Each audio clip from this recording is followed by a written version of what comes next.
So welcome back. After finishing 4 parts on showing you which moves you should use in one sword stance, I actually got way more requests than I thought about no sword stance. And I thought I wouldn't cover this because there are not too many changes, but then I actually double checked it and I found over 10 moves, so I actually have to do 2 parts.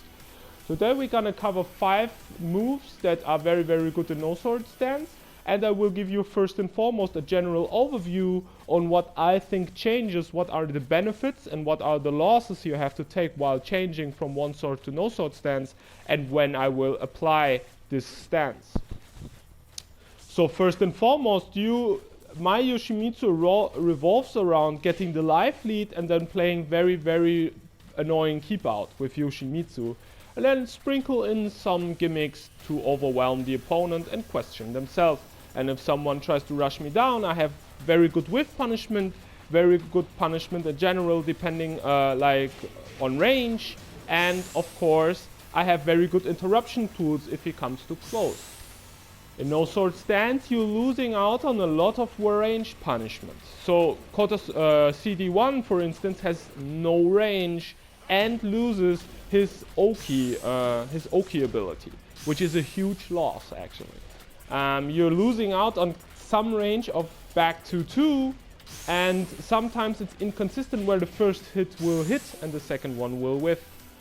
You can kind of compensate that while implementing forward 4.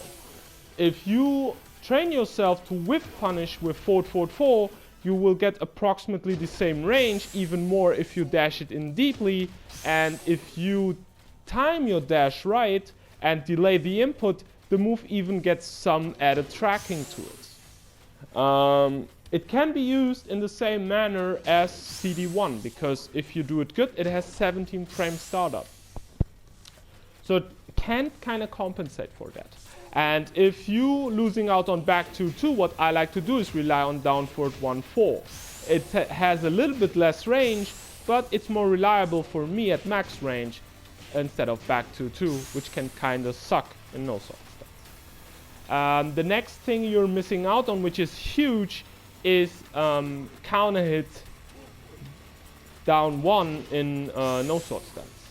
First and foremost, you're losing out on a lot of range, which makes the move useless as a cancel in meditation stance, and it also doesn't hit grounded anymore, which is also very bad. I think it also can be low parried now. Overall, the move is just not existent, and that makes his meditation cancels a lot weaker. But what is even more annoying online is that Yoshimitsu since Tekken 7 has while standing to 1 for very in while standing state. This has a lot of range and good damage.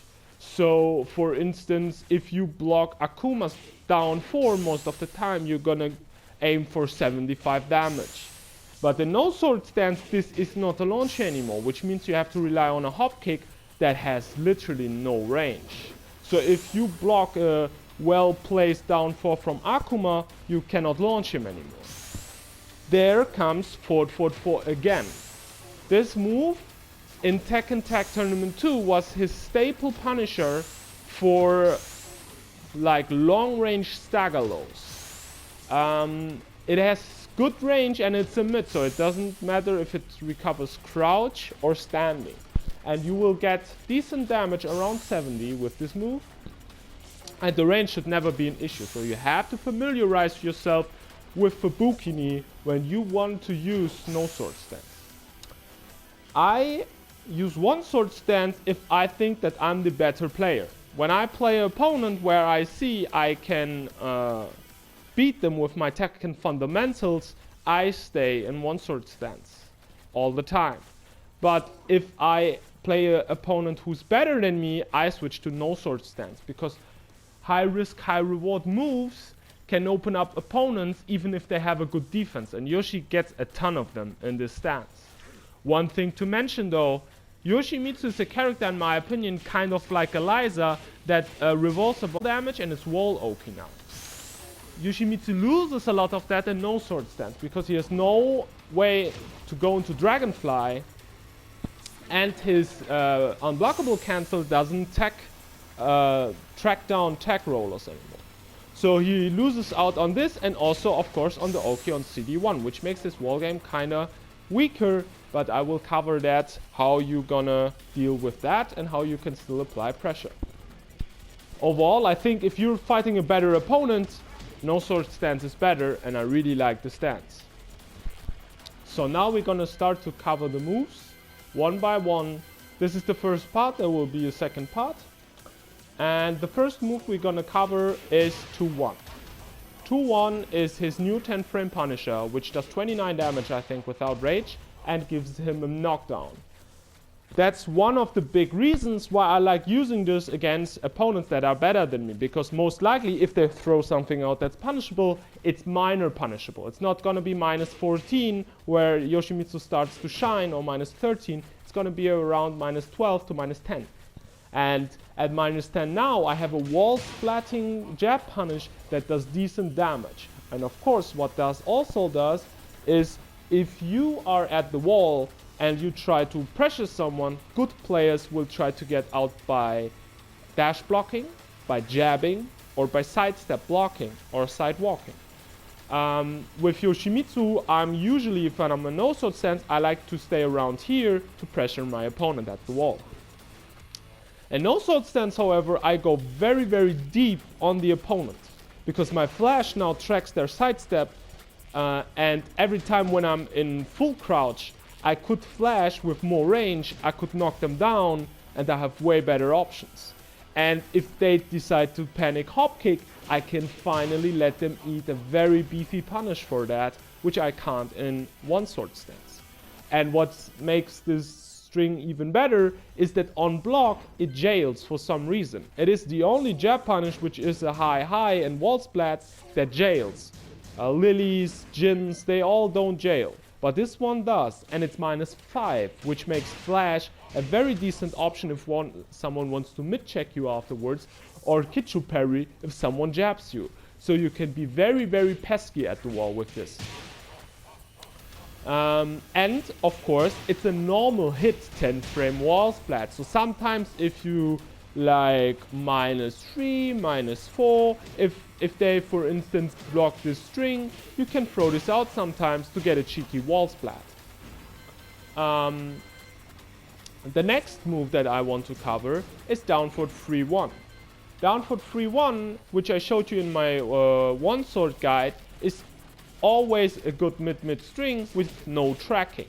But the good thing is here, instead of being -9, the second hit is only -5, which again opens up the gate for flash. But you lose out on some range, even though the range is still decent for a mid string, but you still keep your counter at knockdown, although you don't have this CD1 anymore to hit someone grounded.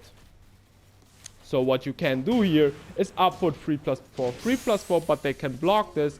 Or what I like to do is up 1+2, because most people don't block it. But I think if you want the guaranteed damage on that, I most likely do down 3, if I think they stay on the ground. Yeah, and overall, because it's -5 and the rest stays the same, the string now on block is very, very annoying. What is also worth mentioning is that the first hit in no sword stance on hit is very, very dangerous. You are +4 and you literally have a 50-50 between the health sweep you get and the 4-4-4. Keep in mind though, at -4 the opponent can still step, so you sometimes have to squeeze this in, what most people overlook, to reset the situation again to +4, but keep them standing and not stepping, because this is very vulnerable to sidestep up to +6, which I will show you one situation where actually it matters. Overall, I will cover this string this move next time, but this is one of the key moves why you use no sword stance, because it gives you a hell sweep, which is also very, very important. The next one, which he doesn't have in one sword stance, it's down back 1. Why is that important? Yoshimitsu already has very, very good defensive tools at his disposal. but most of them are high risk. If you do this and he steps in down forward once you're screwed. If you do flash and he just blocks and punishes you, you're screwed. But if the opponent blocks a dick jab, you're -5 and in full crouch, which means flash again is very threatening. And if you hit this, you +6, and that is actually the state where this tracks. So then your opponent shouldn't really have sidestepping in his mind, and it's a pure 50-50 after I11 interrupting tool, which is kind of crazy actually. And not to mention that mostly people try to beat dick jabs by either low parrying or hop kicking. Both are not viable. For instance, if he hits a down forward 1 and he's +5 to +6, he's going to be hesitant to throw out a hop kick, because if you flash, it trades or you beat him. And if he low parries and he doesn't buffer it very short and you immediately flash, you will hit him as well because he's not holding back. So flash kind of makes opponents to not take your turn when they're lightly plus. So what this creates, this opens the gate for dick jabbing, because the counter options are very risky for the opponent. And if you hit this, like I told you, you're in very good situation, so the route becomes very, very viable for Yoshimitsu. The next tool we're going to talk about is Kicho 1. Kicho 1 used to be my favorite move from Kicho, because I always wanted the quick mid to go out of the stance when I feel like it could get me killed, or if the opponent just stayed down, because before we only had Kicho 3. Now of course you have Kicho forward 1, which actually will make the opponent duck sometimes, so Kicho 2 became way more viable. But still sometimes, if I'm afraid the opponent will step or something, I use Kicho 1 instead of Kicho 1+2 or something, because it's more unlikely that I will get heavily punished for this. And also you get a normal hit knockdown into a good situation where you can use down forward 4 if they want to get up, or back 2, or of course if they stay on the ground you can go into full crouch and apply a mix-up from there. So this was usually my kind of combo when I ended with 2-1, didn't reach the wall, and I wanted to get a safe mid-check afterwards. Now, because of Kicho forward 1, you always have a thing that tracks the opponent down if they step, so the move lost a little bit of his viability, but please, he still has a place in my heart, because I did hit so many knockdowns with it, and at the wall the knockdown is very, very annoying, to be honest. So I still use the move, I like it, but now if you want to go for higher risk, you have a stronger mix-up than this one. This is more of an I want to get out of Kicho and I want to deal some small damage when you have the life lead and don't want to gamble. The last move we're gonna cover today is a move that will take a lot of time, because it's one of my favorite moves in no short stand. It's the empty jump with up forward 1+2. This move gets me a lot of arguments with better Yoshimitsu players, because they hate the fact that you're losing Dragonfly, which is one of the best tools from Yoshimitsu offensively. But I simply love this jump, and I have one technique that makes this jump super good. It's a very small thing, but I will show you. I didn't see it from a lot of other players, but it covers the biggest weakness of this move. The move itself is very obnoxious, and most people know or use it after down to 2 when you end the combo to create a mix-up. Nowadays most people will duck when you do this, because they expect the low sweep, or they will interrupt you. So what is a very good tool is to do this into flash. You will see iMusician use this a lot against unexperienced opponents, because they don't want to deal with the mix-up, so they try to interrupt you. In my opinion, this flash is a very, very good option if you feel like your opponent is very aggressive or is afraid of getting mixed up, but against better opponents, you shouldn't go for this the first time. The thing what a good opponent will do is backdashing. But then you can chase them down with one jump after another, or go into wild standing 3, which is a very good tool if they step. And don't fool yourself, this has very good range. It hits from range 3. Clean hit combo from range 3. So Of course, you have your mix-up between Fubuki and the sweep. But to land that, you have to get your opponent to first respect you with, for instance, flash, so he doesn't press buttons. Or what I like to do first is wild standing 4, and on hit go into Kicho mix-up, so the opponent knows, okay, it's not my turn to press buttons. And after I got that, a very good opponent will sidewalk left, which will beat, if he does it correctly, the sweep and the forward forward 4. You can hop kick to kind of bait this, but there is a way better option. First and foremost, you have wild standing 2 to cover sidestepping right, which I will show you now.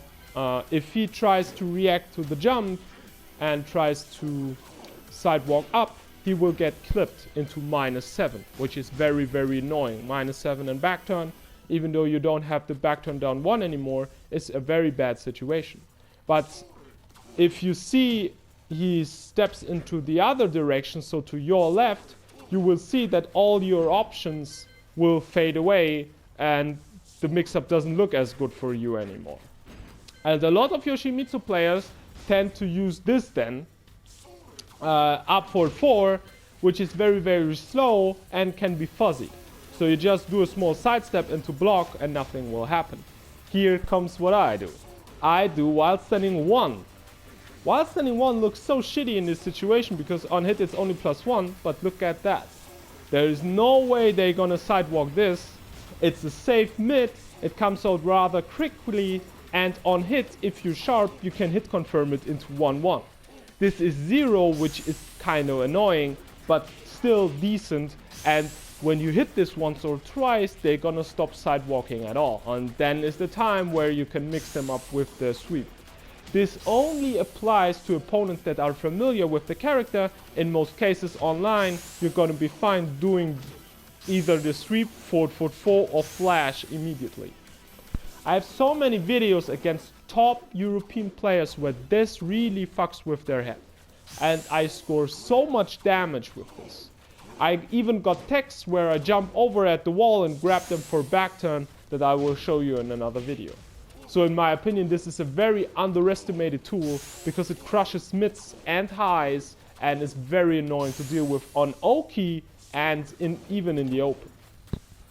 So that's about it. To wrap it up, you lose range, but you gain high risk, high reward mix-ups in form of Hell Sweep and the Flash that is very good against opponents that are better than you. In the next video I will cover the next 5 moves and show you some videos where I use it and how I use it. I hope you enjoyed this and see you in the next one. Goodbye.